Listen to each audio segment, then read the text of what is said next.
Total charge of depreciation and maintenance of assets on the profit and loss account will be uniform under. अब यहाँ पर हमें बताया गया है कि जो भी हमारे डेप्रिसिएशन का जो टोटल चार्ज हमने लगाया था उसकी मेंटेनेंस में असेट्स की, वो हमारे प्रॉफिट एंड लॉस अकाउंट में के मतलब कहाँ पर उसको एक समान दिखाया जाएगा, वो कहाँ पर एक वैल्यू होगी हमें वो बताना उस मेथड के अंदर। तो देखिए यहाँ पे डिफरेंट मेथड दिए हुए हैं, आपने डेप्रिसिएशन चैप्टर किया होंगे, वहां पर क्वेश्चंस करे होंगे, तो ये सारे मेथड्स आपने पढ़े होंगे। फर्स्ट देखिए यहाँ पर है हमारा straight line method. Straight line method, diminishing balance method, annuity method and depreciation fund method. तो देखिए यहाँ पर आप हम पहले एक एक करके इन सारे मेथड्स को पढ़ लेते हैं। देखिए स्ट्रेट लाइन मेथड में क्या होता है, एक वैल्यू निकाली जाती है और हर महीने या हर 6 महीने में वही वैल्यू उसकी असेट्स की यूज की जाएगी। ठीक है, वही जैसे कि फॉर एग्जांपल मैंने पहले साल निकाली 5,000 रुपए, तो दूसरे साल भी 5,000 रहेगी, तीसरे साल भी 5,000 रहेगी और चौथे साल भी 5,000 रहेगी। ठीक है, फिर आता है diminishing balance method. Diminishing balance method में क्या होता है, फॉर एग्जांपल जैसे कि अभी मैंने आपको ऊपर एग्जांपल बताया था 5,000 है, तो डिमिनिशिंग मेथड में क्या होगा, जैसे असेट्स थी हमारी 40,000 की, 5,000 हमने डेप्रिसिएशन लगाया उस पे। फॉर एग्जाम्पल है 5,000, 5,000 इतना परसेंट होता नहीं है, 500 होगा, लेकिन आप 5,000 मानिए, तो जैसे 40,000 में से 5,000 आपने माइनस किए तो कितना बचा आपके पास, 35। तो जो सेकंड ईयर होगा वहां पे 35,000 पर डेप्रिसिएशन लगेगी, ना कि वो 5,000 वाली होगी। यानी कि हर साल उस जो भी असेट्स का बैलेंस होगा उस पर डेप्रिसिएशन लगाई जाएगी।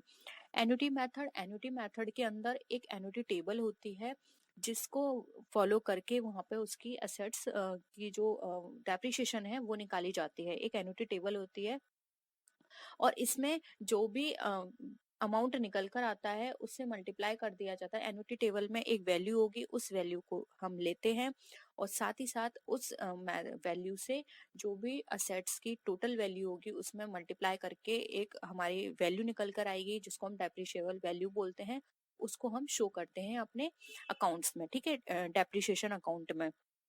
फिर आता है डेप्रिसिएशन फंड मेथड। अब देखिए डेप्रिसिएशन फंड मेथड, यहाँ पर एक फंड क्रिएट किया जाता है जिसको सिंकिंग फंड के नाम से भी जाना जाता है।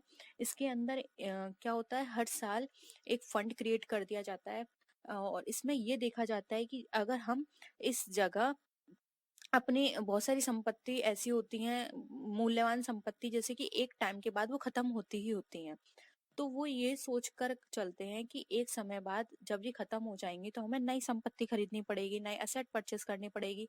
तो उस समय इतना पैसा कहाँ से आएगा, तो वो पहले से ही उसमें इन्वेस्ट करते रहते हैं थोड़ा थोड़ा करके, जिससे कि अगर जब इसकी वैल्यू जीरो हो तो हम एक नई असेट्स परचेस कर लें इस फंड में जो भी हमने इन्वेस्ट किया है वहां से पैसा लेकर। ठीक है, तो डेप्रिसिएशन फंड वहां पे क्रिएट किया जाता है। तो यहाँ पर ये सारे मेथड आपने पढ़ लिए। अब आपको बताना है कि यहाँ पर जो रख रखाव में एक समान वैल्यू कहाँ पर होगी। तो अभी अभी मैंने आपको बताया कि एक वैल्यू जो फॉलो की जाती है वो की जाती है स्ट्रेट लाइन मेथड में। नाम से भी इजीली यहाँ पे समझ में आ रहा है, स्ट्रेट लाइन मतलब एक स्ट्रेट वैल्यू है जो हर साल हमें वही वैल्यू यूज करनी है। ठीक है, बाकी सारी तीनों मैंने आपको समझाई थी। ठीक है, नेक्स्ट क्वेश्चन है the amount of depreciation provided in the sinking fund method when compare to annuity method is. अभी मैंने आपको ये एन्युटी एंड सिंकिंग फंड दोनों डिस्कस किए थे, तो आपको ये बताना है कि जो अमाउंट है डेप्रिसिएशन का सिंकिंग फंड के अंदर अगर वो एन्युटी से कंपेयर किया जाए तो वो क्या रहता है, हाई रहता है, लो रहता है, इक्वल होता है या फिर अनप्रिडिक्टेबल है। तो देखिए अगर हम बात करें सिंकिंग फंड मेथड में जो डेप्रिसिएशन का अमाउंट होता है एन्युटी के अकॉर्डिंग, तो यहाँ पर अगर हम बात करें तो इसकी वैल्यू कैसी होगी, इसकी वैल्यू लो होती है। क्यों, क्योंकि मैंने अभी आपको बताया कि एन्युटी में क्या होता है, एक वहां पर टेबल फॉलो की जाती है, एन्युटी टेबल जिसको बोलते हैं, उसके अकॉर्डिंग निकाला जाता है। जबकि सिंकिंग फंड में क्या होता है, जो प्रॉफिट होते हैं उनमें से कुछ अमाउंट जो हमारे इन्वेस्ट कर दिया जाता है एक फंड में और उस अमाउंट को यहाँ पर शो किया जाता है एज इंटरेस्ट, या हम बोल सकते हैं एज अ डेप्रिसिएबल वैल्यू। तो इसकी जो अमाउंट होता है वो एन्युटी टेबल से हमेशा कम रहता है। ठीक है, तो यहाँ पर लोअर इसका राइट आंसर हो जाएगा। और अभी हम थ्योरी भी डिस्कस करेंगे तो वहां पर हम डिटेल में इनको पढ़ेंगे कि क्या क्या कैसे कैसे सारी चीजें यहाँ पे कैलकुलेट की जाती हैं और किस तरह से यहाँ पर डेप्रिसिएशन निकाला जाता है। ठीक है, नेक्स्ट क्वेश्चन पे आते हैं। Depreciation on fix asset is, अब फिक्स असेट पर डेप्रिशिएशन जो होता है वो हमारा क्या कहलाता है? A source of fund, an application of fund, on flow of, no flow of fund, या फिर none of the above.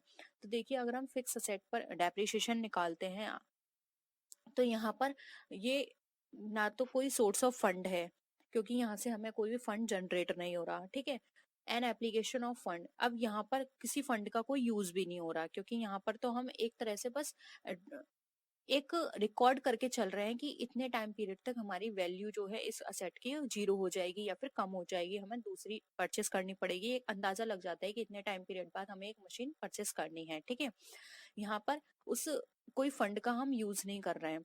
No flow of fund, ये बिल्कुल करेक्ट आंसर है, क्योंकि यहाँ पर जो असेट है उसकी बस हमने उसके लाइफ के अकॉर्डिंग, जो भी उसकी लाइफ है उसके अकॉर्डिंग हम यहाँ पे डेप्रिशिएशन निकाल लेते हैं, जिससे हमें पता चल जाता है कि कितने टाइम बाद इसकी क्या वैल्यू रहेगी।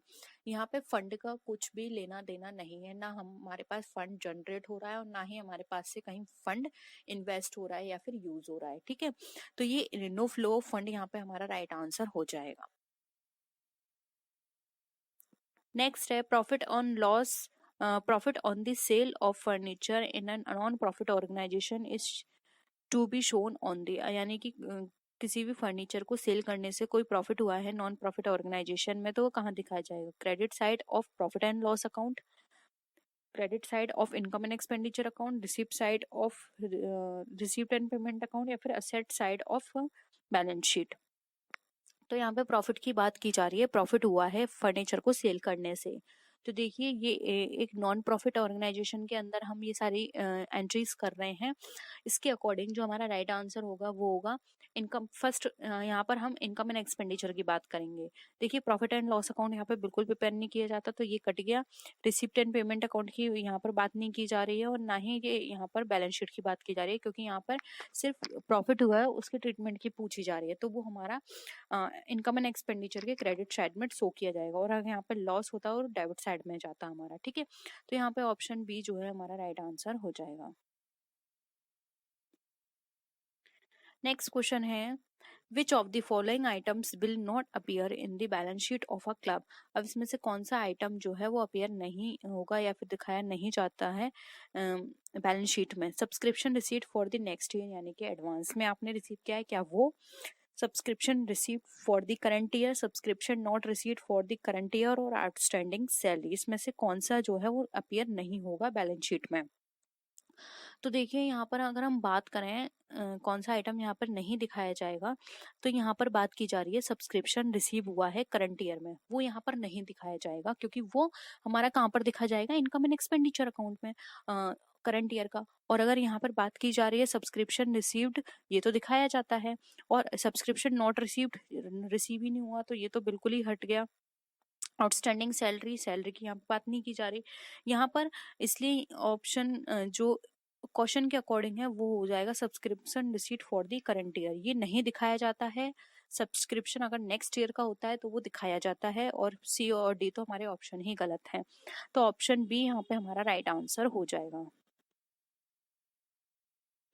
नेक्स्ट क्वेश्चन है interest on investment received rupees 500 which includes rupees 100 in respect of interest accrued in the preceding year, what amount will be posted in the income and expenditure account। यानी कि जब हमारा investment किया गया था तो उस पर 500 रुपए का क्या है इंटरेस्ट रिसीव किया गया, और जो इंटरेस्ट अक्रूड थी 100 रुपए की प्रिसीडिंग ईयर की वो भी इसके संग इंक्लूड थी, और अब कितना amount income and expenditure account में दिखाया जाएगा, यहाँ पर क्वेश्चन ये पूछा गया है। तो देखिए जो इनकम एंड एक्सपेंडिचर अकाउंट है उसमें केवल किस तरह की चीजें इंक्लूड की जाती हैं? करंट ईयर की, प्रीवियस ईयर की, नेक्स्ट ईयर की इसमें इंक्लूड नहीं की जाती हैं। तो देखिए यहाँ पर बताया गया है कि 500 रुपए उसने रिसीव किए, जिसमें से 100 रुपए उसके काम थे प्रिसीडिंग ईयर के थे, तो 500 में से यहाँ पर 100 जो है माइनस कर दिया जाएगा, बचा हमारे पास कितना 400। तो यहाँ पे ऑप्शन डी राइट आंसर हो जाएगा, 400 रुपीज जो है इनकम एंड एक्सपेंडिचर अकाउंट में ट्रांसफर किए जाएंगे, ठीक है। नेक्स्ट क्वेश्चन पे आते हैं। Receipt and payment account is, अब जो रिसिप्ट एंड पेमेंट अकाउंट है वो हमारा किस तरह का अकाउंट है ये बताना है। Real account, personal account, capital account या फिर नॉमिनल अकाउंट। तो रिसिप्ट एंड पेमेंट अकाउंट की बात करें तो यहाँ पर देखिए ये हमारा एक तरह का रियल अकाउंट होता है। इसके अंदर कैश कितना हमने रिसीव किया ये दिखाया जाता है, कितना हमने पेमेंट किया ये दिखाया जाता है। और ये आप सबको पता है कि जो कैश होता है वो भी हमारी एक तरह की रियल अकाउंट की ही आइटम होता है, वो भी रियल अकाउंट ही कहलाता है।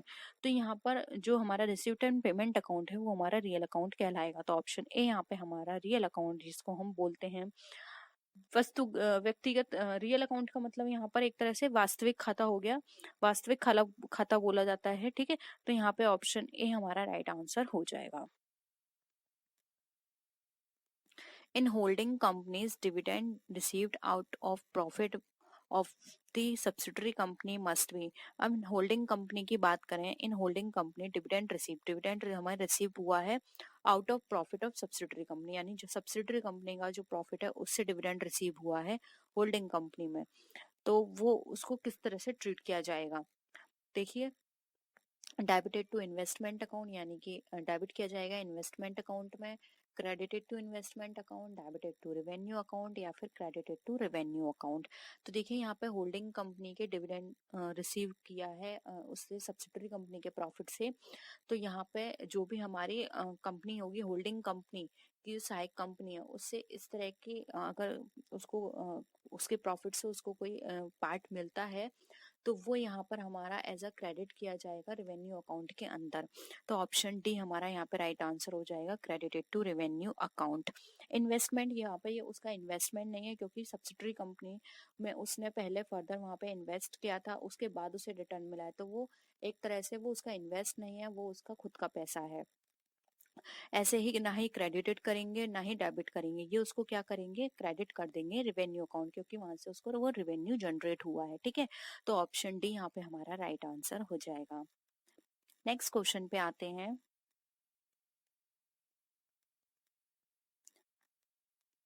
नेक्स्ट क्वेश्चन देखते हैं। Single entry system is defective because under this system. अब सिंगल एंट्री सिस्टम जो है हमारे डिफेक्टिव होती है इस सिस्टम में, क्यों, क्या कारण है कि सिंगल एंट्री सिस्टम हमारी डिफेक्टिव कही जाती है। Trial balance can not be prepared, क्या इसमें ट्रायल बैलेंस प्रिपेयर नहीं किया जाता है इसीलिए। ट्रेडिंग एंड पे and account can not be prepared, balance sheet can not be prepared या फिर all these can not be prepared. तो देखिए अगर हम बात करें सिंगल एंट्री सिस्टम की, तो आपको पता है कि सिंगल एंट्री सिस्टम में सबसे बड़ी बात क्या होती है कि इसमें जो एंट्रियां होती हैं वो सिंगल होती हैं, जबकि हमारे यहाँ जो कॉन्सेप्ट फॉलो किया जाता है, जो मेथड फॉलो किया जाता है वो होता है हमारा डबल अकाउंटिंग सिस्टम या फिर डबल एंट्री सिस्टम, जिसके अंदर कोई भी आइटम हो उसकी एंट्रीज डबल साइड की जाती है, उसका डेबिट भी होता है और क्रेडिट भी होता है। तो सिंगल एंट्री सिस्टम में सिर्फ यही बात है कि यहाँ पे कोई भी अकाउंट इस तरह का प्रिपेयर नहीं किया जाता, फिर चाहे वो ट्रायल बैलेंस हो, ट्रेडिंग एंड पे एंड अकाउंट हो या फिर वो बैलेंस शीट हो। इसी कारण से यहाँ पर ये हमारे डिफेक्टिव मानी जाती है। तो ऑल ऑफ दीज हमारा राइट आंसर हो जाएगा, ये अकाउंट प्रिपेयर नहीं किए जाते हैं, इसी कारण हमारी सिंगल एंट्री सिस्टम को डिफेक्टिव सिस्टम कहा जाता है। ठीक है, तो आई होप यहाँ तक आपको सारी चीजें क्लियर हैं। नेक्स्ट क्वेश्चन पे आते हैं। Del credere's commission is paid to the agent for. अब जो हमारा डेल क्रेडियर कमीशन है, डेल क्रेडियर कमीशन आप समझते होंगे, इसको अभिकर्ता को प्रतिशोध कमीशन भी कहा जाता है। ये क्यों दिया जाता है, उसके हार्ड वर्क के लिए, मीटिंग इंसिडेंटल एक्सपेंस है यानी कोई भी अचानक से कोई एक्सपेंस हो रहा है इसलिए, undertaking responsibility of payment from buyers या फिर achieving targets of sales set by the principal, जो भी प्रिंसिपल द्वारा, जो प्रिंसिपल का मतलब यहाँ पर ये है कि जो भी उसने उसका प्रधान है या हेड है उसने जो सेट किए हैं वहां पर टारगेट बनाया है वो अचीव करने पर उसके लिए दिया जाता है। तो क्या पर्पस है कि डेल क्रेडियर कमीशन उसके एजेंट को दिया जा रहा है। तो देखिए अगर हम डेल क्रेडियर कमीशन की बात करें तो डेल क्रेडियर कमीशन में ये इसलिए दिया जाता है कि जो भी रेस्पॉन्सिबिलिटीज हैं वो उसको ले ले, इसलिए डेल क्रेडियर कमीशन उसके एजेंट को दिया जाता है। तो यहाँ पे ऑप्शन सी हमारा राइट आंसर हो जाएगा, undertaking responsibility of payment from buyers. अब बायर से पेमेंट की पूरी रेस्पॉन्सिबिलिटी यहाँ पे एजेंट की है कि पेमेंट टाइमली आ रहा है या नहीं, ये सिर्फ एजेंट को देखना है। इससे जो भी प्रिंसिपल है या फिर जो हेड है या जो जिसका वो सामान है, जिसने उस एजेंट को रखा है, उसकी कोई वहां पर रेस्पॉन्सिबिलिटी नहीं होगी। पूरी रेस्पॉन्सिबिलिटी किसके ऊपर आ गई? एजेंट के ऊपर। इसलिए एजेंट को ये एक्स्ट्रा कमीशन दिया जाता है जिसको डेल क्रेडियर कमीशन कहा जाता है। मेन पर्पज इसका यही होता है कि प्रिंसिपल जो है वो इस जो भी रिस्क है उससे बिल्कुल फ्री हो जाए, उसको इस बात की कोई टेंशन ना हो कि पेमेंट टाइमली आ रहा है या नहीं। ये सारा काम देखना फिर एजेंट का काम हो जाएगा। ठीक है, तो यहाँ पे हमारा राइट आंसर क्या हो जाएगा? Option C. ठीक है, आई होप ये भी क्वेश्चन आपको क्लियर है, undertaking responsibility of payment from buyers. ठीक है, नेक्स्ट क्वेश्चन पे आते हैं।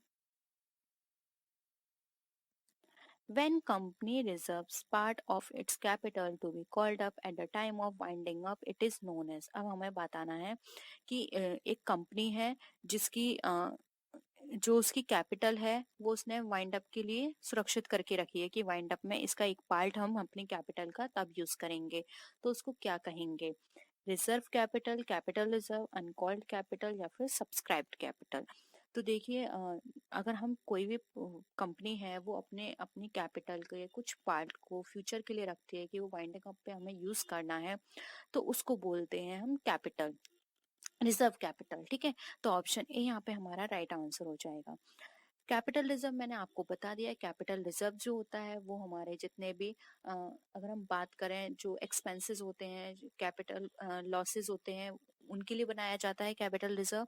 अनकॉल्ड अप कैपिटल हमारा ये हमारे फ्यूचर के लिए ना हो कि अनकॉल्ड अप कैपिटल उस कैपिटल को बोलते हैं जो अभी तक हमने मांगी नहीं है, लेकिन इसका ये पर्पस नहीं होता कि हम इसको फ्यूचर के लिए रखेंगे। ठीक है, और सब्सक्राइब कैपिटल वो होती है जिसको हमने सब्सक्राइब कर लिया है। ठीक है, तो यहाँ पे फ्यूचर के लिए जो रखा जाता है वाइंडिंग अप के पर्पज से वो होता है हमारा रिजर्व कैपिटल।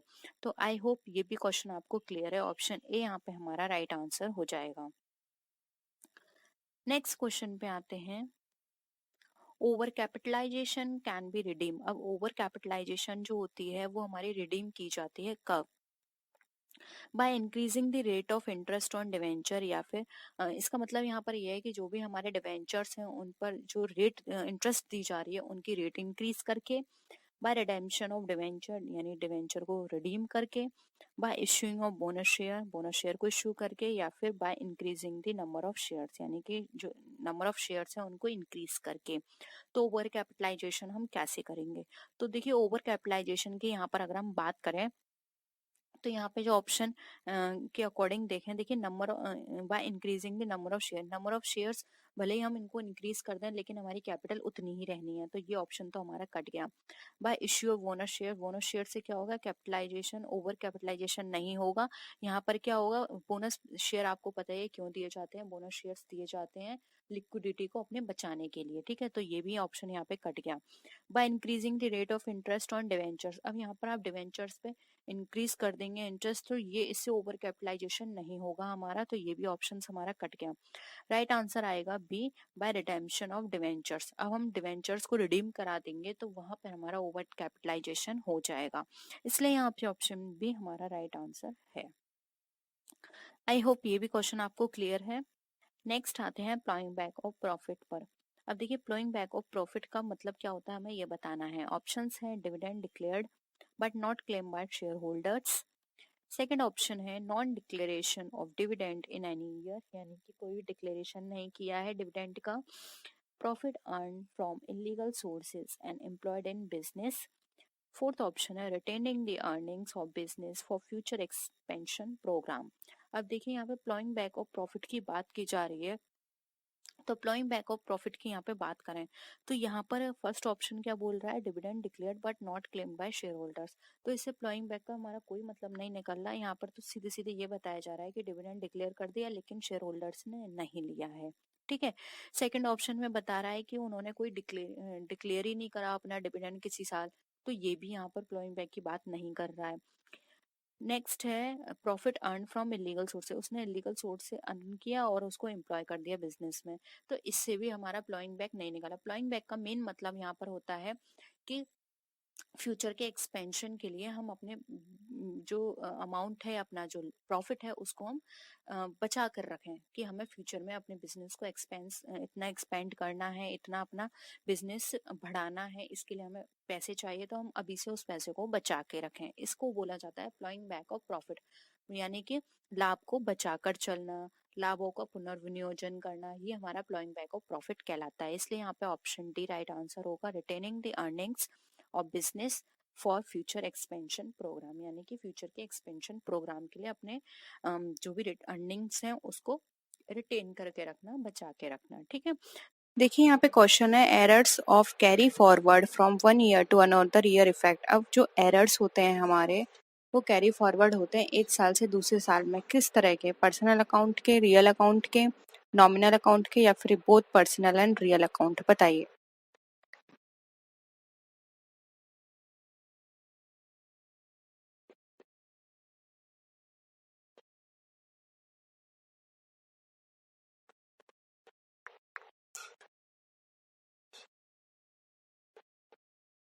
देखिए यहाँ पर हो जाएगा D, both personal and real account. इस तरह के जो एरर्स होते हैं वो हमारे एक साल से दूसरे साल में ट्रांसफर होते हैं। ठीक है, नेक्स्ट क्वेश्चन है errors of commission do not allow. अगर कमीशन का कोई एरर है तो अलाउ नहीं करेगा, कहाँ? Correct totalling of the balance sheet, correct totalling of the trial balance, correct the trial balance to agree, या फिर correct totalling of the day book? बताइए।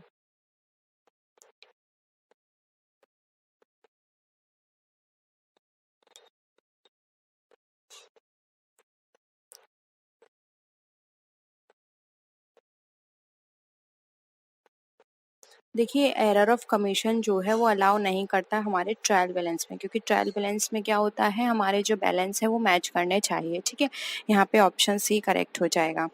नेक्स्ट है assets are held for the purpose of. अब जो assets हैं हमारी किस purpose से रखी जाती हैं?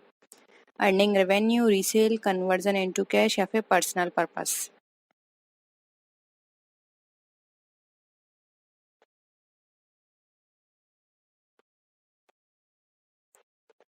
क्या हो जाएगा? Answer A, earning revenue, revenue को अर्न करने के पर्पस से। ठीक है, नेक्स्ट देखिए अनअर्न्ड इनकम अकाउंट्स इज। अब जो अनअर्न्ड इनकम है वो कैसा है? असेट है, लायबिलिटी है, एक्सपेंस है, या फिर इनकम रिसीव्ड इन एडवांस है?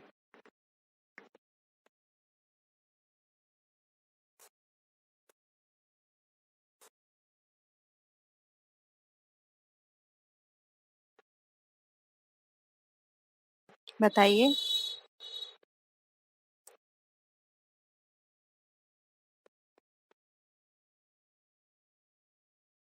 देखिए अनअर्न्ड इनकम जो होती है वो एक लायबिलिटी का पार्ट होती है। ठीक है, तो ऑप्शन बी यहाँ पे हमारा करेक्ट है। नेक्स्ट है डेप्रिसिएशन इज प्रोवाइडेड इन। अब डेप्रिसिएशन किस पे प्रोवाइड किया जाता है? Fix assets, outward assets, current assets, या फिर intangible assets?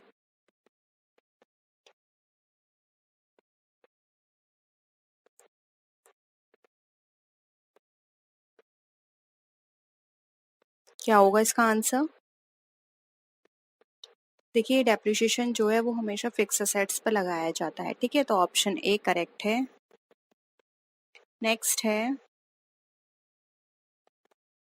Heavy advertisement to launch a new product is. अब जो हैवी एडवर्टाइजमेंट है वो किस पे किया जाता है?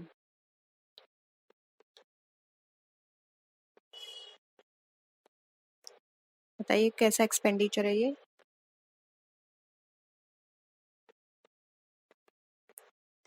देखिए ये हमारा डेफर्ड रेवेन्यू एक्सपेंडिचर है, जिसको हम धीरे धीरे राइट ऑफ करेंगे। डेफर्ड रेवेन्यू एक्सपेंडिचर वो होते हैं जो बहुत हैवी होते हैं अमाउंट में, और इसको धीरे धीरे राइट ऑफ करते हैं। नेक्स्ट है accounts receivable includes sundry debtors, bills receivable, promissory note, या फिर ऑल ऑफ द अबव?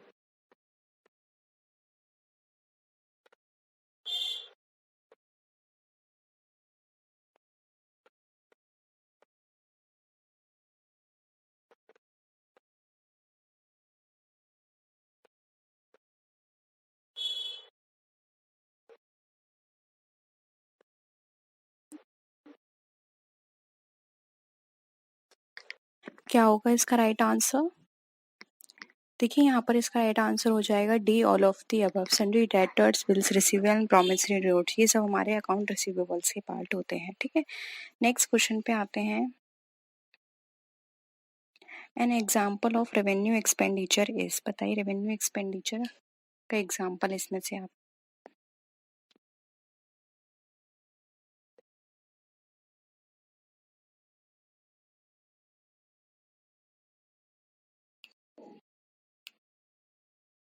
देखिए रेवेन्यू एक्सपेंडिचर वो एक्सपेंडिचर होते हैं जो कि हम डेली पर्पज से करते हैं, यानी फ्रिक्वेंटली होते हैं। ठीक है, रिकरिंग नेचर के होते हैं।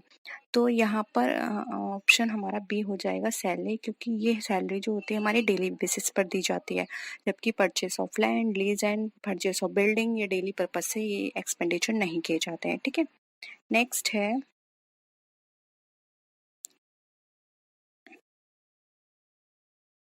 when a will is drawn on A on B, it is debited in the books of A2। बताइए, कैश अकाउंट, बीस अकाउंट, बिल्स रिसीवेबल अकाउंट या फिर बिल्स पेबल अकाउंट?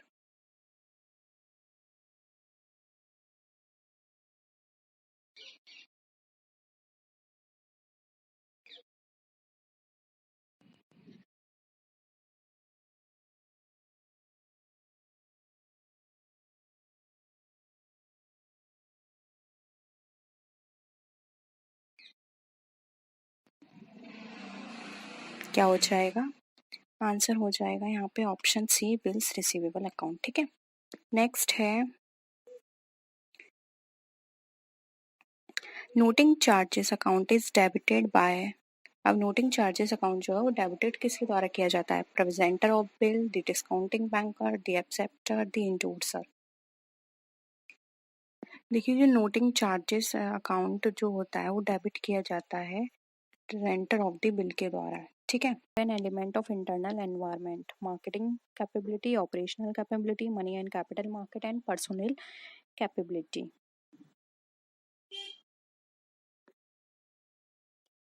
देखिए इंटरनल एनवायरनमेंट की बात करिए तो इंटरनल एनवायरनमेंट में हमारी कंपनी आती है, हमारे ऑपरेशनल एक्टिविटी आती है, हमारी पर्सनल एक्टिविटी आती है, क्योंकि स्टाफिंग से रिलेटेड है। ठीक है, हमारी क्या कंसिडर नहीं की जाएगी? मनी एंड कैपिटल मार्केट, क्योंकि एक्सटर्नल एनवायरनमेंट से रिलेटेड है, इसलिए ऑप्शन सी यहाँ पे हमारा करेक्ट है। नेक्स्ट है which of the following concept is used as fund in the preparation of fund flow statement? बताइए फंड फ्लो स्टेटमेंट में आप क्या यूज करते हैं? Current assets, working capital, cash and all financial resources.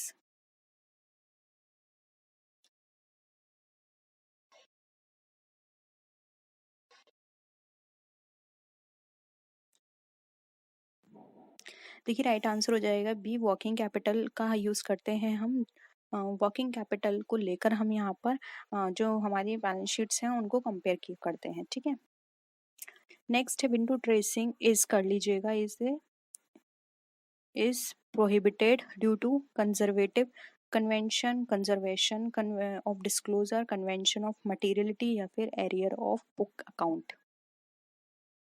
Window dressing तो आप समझते होंगे, आप लोग इतनी सारी ऑनलाइन शॉपिंग करते हैं, आज के टाइम में तो ऑनलाइन ही शॉपिंग हो रही है, क्योंकि सब मार्केट बंद बंद थे। कल तो किसी का केक भी आया था शायद, तो ऑनलाइन ऑर्डर किया था आपने, तो विंडो ड्रेसिंग आप समझते होंगे।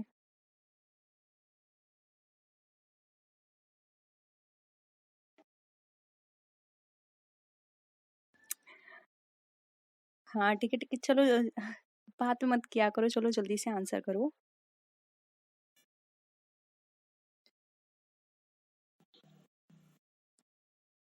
देखिए राइट आंसर हो जाएगा बी, विंडो ड्रेसिंग प्रोहिबिट हो गई है। किस वजह से? कन्वेंशन ऑफ डिस्क्लोजर से, क्योंकि कन्वेंशन ऑफ डिस्क्लोजर में बताता है कि जो भी फैक्ट्स हैं आपके प्रोडक्ट या सर्विस से रिगार्डिंग उसको आपको डिस्क्लोज करना है, जबकि विंडो ड्रेसिंग का मेन पर्पस यही होता है कि जो भी लूप होल्स हैं आपके प्रोडक्ट में, जो भी ऐसे कंटेंट उसमें यूज़ किया है या इंग्रेडिएंट यूज़ किया है उसको आपको हाइड करना है, जिससे कि आपकी सेल पर इफेक्ट ना पड़े।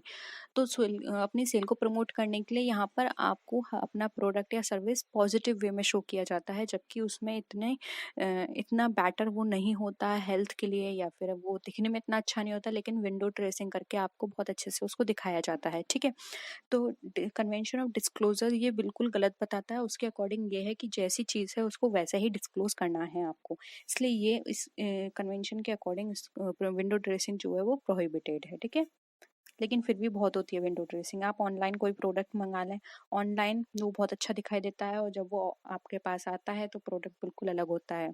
हालांकि ऑनलाइन कंपनियां इस चीज़ को या फिर इस मेंटेलिटी को सुधारने की कोशिश कर रही हैं। आजकल कुछ प्रोडक्ट ऐसे भी होते हैं जो दिखने में इतने अच्छे नहीं लगते हमें स्क्रीन पर, लेकिन रियल में बहुत अच्छे होते हैं। तो दोनों ही चीज़ें हैं। ठीक है, नेक्स्ट है, a commodity used for multiple purposes then the demand for it is known as joint demand, composite demand, direct demand या फिर ऑटोनोमस डिमांड। जल्दी करते हैं, आज टाइम काफी हो गया, बाद में कम करेंगे अब हम। ठीक है,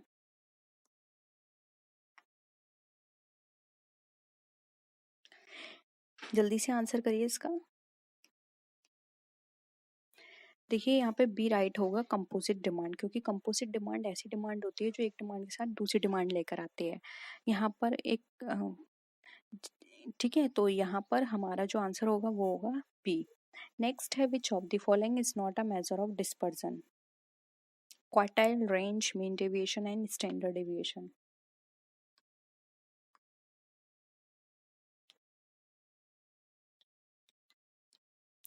देखो, जो हम डिस्पर्जन को मेजर की बात करते हैं तो हम उसको रेंज से मेजर कर सकते हैं, डेविएशन से कर सकते हैं, और वो डेविएशन भी हमारा मीन हो सकता है या स्टैंडर्ड हो सकता है, लेकिन हम क्वार्टाइल से नहीं कर सकते, इसलिए ऑप्शन ए यहाँ पे हमारा करेक्ट है। Which of the following organization controls bank credit in India? NABARD, Reserve Indian Reserve Bank, Regional Rural Bank या फिर IRDB?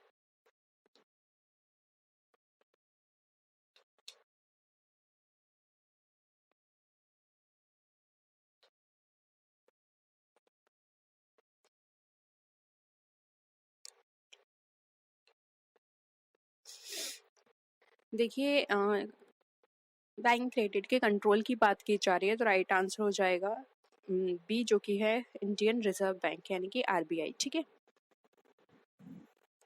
नेक्स्ट है, होलसेलर बाय गुड्स फ्रॉम।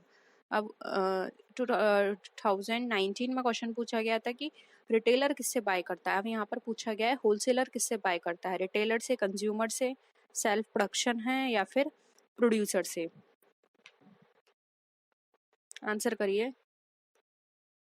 इसका सिंपल आंसर है डी। वहाँ भी मैंने आपको चेन के थ्रू समझाने की कोशिश की थी, अगर आपने वाली इससे नेक्स्ट वो प्रीवियस वाली ही थी डे 4 की क्लास, उसमें ही मैंने डिस्कस किया है। ठीक है, which of the following is Indian largest nationalised bank? State bank of India, फिर है हमारी reserve bank of India, central bank of India या फिर पंजाब नेशनल बैंक। बताइए।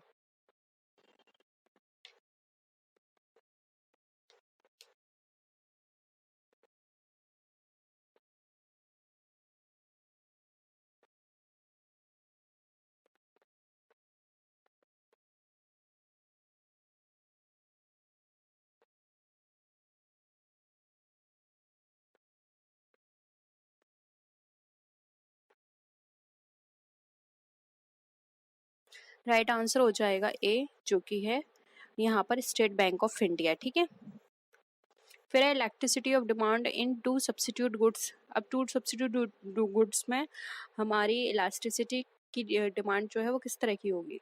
Infinite, zero, more than unit या फिर नन ऑफ दिस।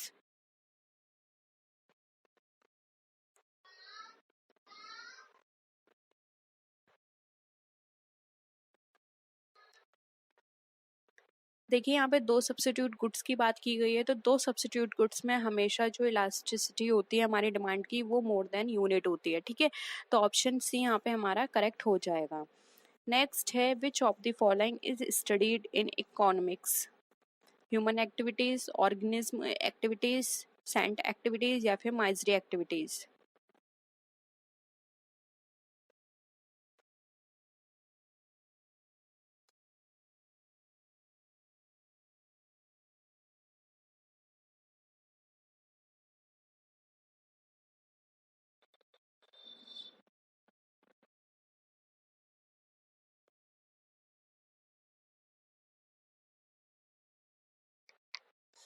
देखिए economics की बात करते हैं तो राइट आंसर हो जाएगा ए, ह्यूमन एक्टिविटीज़ की हम इसमें बात करते हैं, इनकी नीड की, इनकी डिमांड की, और इनकी ये देखते हैं इनकी अनलिमिटेड डिमांड्स हमारी लिमिटेड डिमांड से किस तरह सेटिस्फाई हो, इन सब चीज़ों के बारे में हम डिस्कस करते हैं। तो ये थे हमारे क्वेश्चंस। होप यहाँ पे आपको सारे क्वेश्चंस क्लियर हुए होंगे। किसी भी तरह का डाउट हो तो ज़रूर बताइएगा।